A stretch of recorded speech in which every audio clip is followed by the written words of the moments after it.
Om Swastiastu. Assalamualaikum warahmatullahi wabarakatuh. Salam, nama budaya, salam sejahtera bagi kita semua. Selamat malam.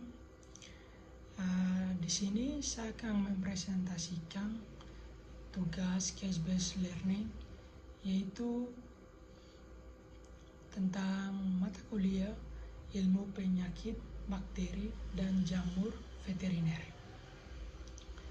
Lalu di sini saya ambil tugas ilmu penyakit bakteri dan jamur veteriner tentang bovine tuberculosis. Dan perkenalkan, nama saya Livio Opomalae Pinto de Oliveira dari kelas I NIM 2309511139. Nah, apa itu bovine tuberculosis? Bovine tuberculosis adalah penyakit bakteri kronis pada hewan yang disebabkan oleh anggota kompleks Mycobacterium tuberculosis, terutama oleh M. bovis. Penyakit ini merupakan penyakit zoonosis utama, dan ternak merupakan sumber utama penularan bagi manusia. Penyakit ini juga menyerang hewan peliharaan lainnya seperti domba, kambing, kuda, babi, anjing, dan kucing, serta spesies satwa liar seperti babi hutan, rusa, dan antelop. Nama tuberkulosis berasal dari bintil yang disebut tuberkel, yang terbentuk di kelenjar gatam bening dan jaringan lain pada hewan dan manusia. Yang terkena penyakit ini, meskipun penularan pada ternak sapi telah dikendalikan di sebagian besar negara, pemberantasan penyakit ini menjadi rumit karena adanya infeksi yang terus-menerus pada hewan liar, seperti musang Eropa di Inggris, rusa berekor putih di beberapa bagian Amerika Serikat, dan possum ekor sikat. Di Selandia Baru, tuberkulosis sapi masih menjadi masalah serius bagi kesejahteraan hewan dan manusia di banyak negara berkembang. Nah, dan selanjutnya yaitu distribusi geografis. Nah, kita lihat di distribusi geografis ini sendiri, yaitu tuberkulosis bovine atau bovine tuberculosis atau TBC sapi ditemukan di seluruh dunia. Namun, beberapa negara tidak pernah mendeteksi tuberkulosis bovine atau TBC sapi. Dan banyak negara maju telah mengurangi atau menghilangkan tuberkulosis sapi dari populasi ternak mereka dan membatasi penyakit ini pada satu atau lebih zona. Namun, masih banyak sumber infeksi yang menginfeksi satwa liar. Prevalensi tuberkulosis sapi tertinggi terdapat di Afrika dan sebagian Asia. Namun, penyakit ini juga ditemukan di negara-negara Eropa dan Amerika.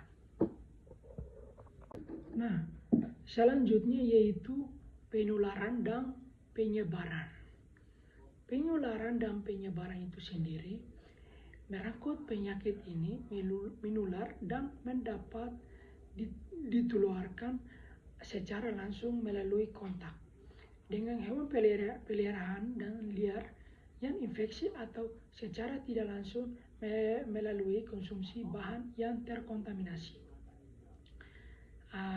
Rute penularan yang bisa terjadi pada ternak adalah menghirup aerosol yang terinfeksi yang dikeluarkan dari paru-paru atau melalui batuk. Anak sapi dapat tertular jika menelan kolostrum atau susu dari sapi yang terinfeksi. Manusia dapat terinfeksi melalui konsumsi susu mentah dari sapi yang terinfeksi atau melalui kontak dengan jaringan yang terinfeksi di rumah potong hewan atau tempat pemotongan hewan. Perjalanan penyakitnya lambat dan membutuhkan waktu berbulan-bulan atau bertahun-tahun untuk mencapai tahap yang fatal. Akibatnya, hewan yang terinfeksi dapat melepaskan bakteri di dalam kawangnya sebelum gejala klinis muncul. Oleh karena itu, perpindahan hewan sebelum gejala peliharaan yang terinfeksi dan tidak terinfeksi merupakan cara utama penyebaran penyakit ini. Lalu di gambar selanjutnya yaitu gambar yang penularan dan penyebaran tentang bovine tuberculosis itu sendiri. Selanjutnya yaitu tanda-tanda klinis yang kena penyakit atau bakteri bovine tuberculosis itu sendiri. Tuberkulosis sapi mungkin bersifat sebakut atau kronis dengan tingkat perkembangan yang bervariasi. Sejumlah kecil hewan mungkin terkena dampak parah dalam beberapa bulan setelah terinfeksi. Sementara hewan mungkin memerlukan waktu beberapa tahun untuk menunjukkan tanda-tanda klinis. Bakteri ini juga dapat tertidur di tubuh inangnya tanpa menyebabkan penyakit dalam jangka waktu lama. Dan tanda-tanda klinis yang biasa terjadi antara lain yaitu kelemahan, kehilangan nafsu makan, dan berat badan, demam yang fluktuatif, dyspnea, dan batuk berulang-ulang, tanda-tanda pneumonia, tingkat rendah diare, kelenjar getah, janin yang membesar, dan menonjol.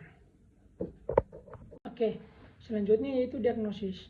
Diagnosis, tanda-tanda klinis atau TBC sapi. Tidak spesifik dan karena itu tidak memungkinkan dokter hewan itu membuat diagnosis pasti hanya berdasarkan tanda-tanda klinis saja. Tapi tes kulit tuberkulum adalah metode standar diagnosis TBC pada hewan peliharaan hidup. Ini terdiri dari menyuntikkan tuberkulum sapi atau ekstrak protein murni yang berasal dari M. bovis secara intradermal dan kemudian mengukur kekebalan kulit di tempat suntikan 72 jam kemudian untuk mendeteksi pembengkakan peripuntia di tempat suntikan. Tanda di hypersensitivitas tertunda yang terkait dengan infeksi. Tes in vitro atau tes biasa darah mendeteksi bakteri, antibodi, atau imunitas seluler juga saat ini tersedia atau sedang dikembangkan. Namun selanjutnya itu risiko kesehatan masyarakat. Risiko kesehatan masyarakat itu sendiri atau bentuk tuberkulosis yang paling umum pada manusia disebabkan oleh M. tuberculosis. Namun, secara klinis yang tidak mungkin membedakan infeksi yang disebabkan oleh M. tuberculosis dengan infeksi yang disebabkan oleh M. bovis yang diperkirakan menyebabkan 10% kasus tuberkulosis pada manusia di beberapa negara. Diagnosis mungkin semakin rumit karena kecenderungan infeksi M. bovis terletak di jaringan selain paru-paru, yaitu infeksi ekstrapulmoner, dan fakta bahwa M. bovis secara alami resisten terhadap salah satu antimikroba yang biasa digunakan untuk mengobati tuberkulosis pada manusia atau pirazinamid. Dan yang terakhir yaitu kesimpulan.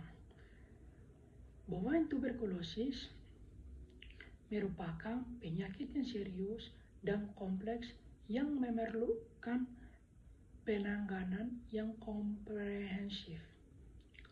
Pencegahan dan pengendalian yang efektif sangat penting untuk melindungi kesehatan hewan manusia, dan perekonomian. Sekian mempresentasikan tugas case-based learning tentang mata kuliah ilmu penyakit, bakteri, dan jamur tentang bovine tuberculosis. Dan saya tutup dengan Paramasanti Om Santi Santi Santi Om. Assalamualaikum warahmatullahi wabarakatuh. Salam, nama budaya, dan salam sejahtera bagi kita semua. Selamat malam.